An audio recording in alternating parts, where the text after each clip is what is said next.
our focus is on developing privacy enhancing technologies and making them available internally and externally.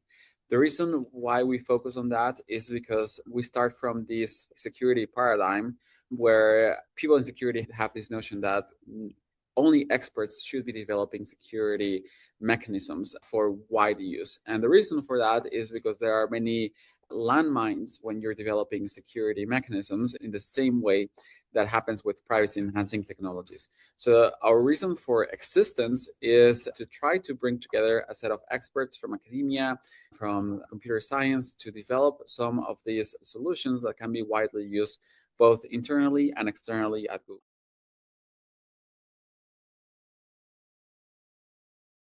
Since 2016 or 17, privacy has been more top of mind for a lot of people.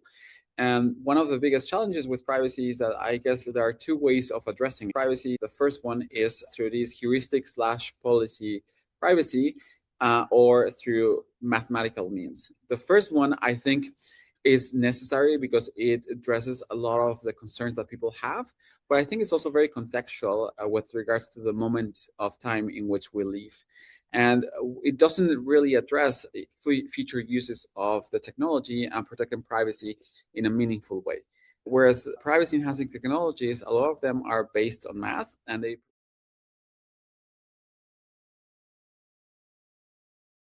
Whereas privacy enhancing technologies, a lot of them are based on math, and they provide very rigorous guarantees on how much information is being leaked or how much protection is being provided to a single user or to a group of users. And I think this is different because by having this very rigorous analytical framework, we are able to provide users with very strong privacy guarantees that we're confident will stand the test of time better than the heuristic and policy approach.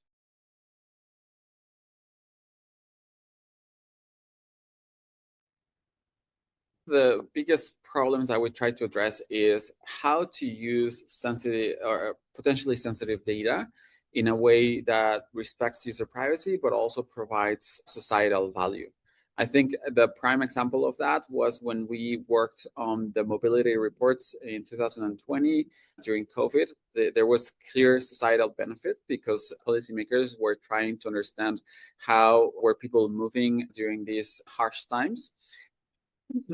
And Google was uniquely positioned to provide that information, mostly because a lot of users opt in to share their location in real time with Google. But there was, of course, this fear that we had that if we were to share location in a naive way, through these reports, the data could be used in nefarious ways. And that's why we relied on differential privacy, because differential privacy provides us a very robust analytical framework through which we could think about the potential attacks that could be done against the data. And we decided to use differential privacy on that way.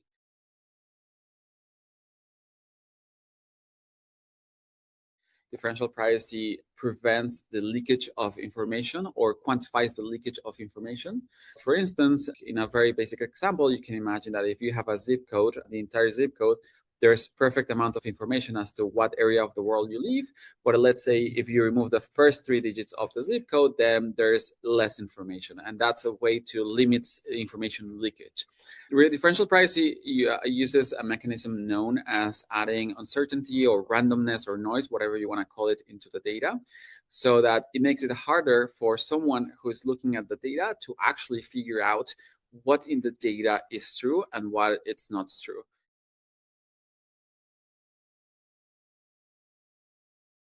There's a lot of features that we currently have that use differential privacy and federated learning that I think couldn't exist otherwise without these privacy technologies because of the precise requirements that they have. One very popular feature in maps is how busy is this neighborhood or this restaurant. That's a feature that I know I rely a lot on. I know a lot of people rely a lot on before they go to a restaurant or to a bar. And there's clear user value because you just keep going to that feature.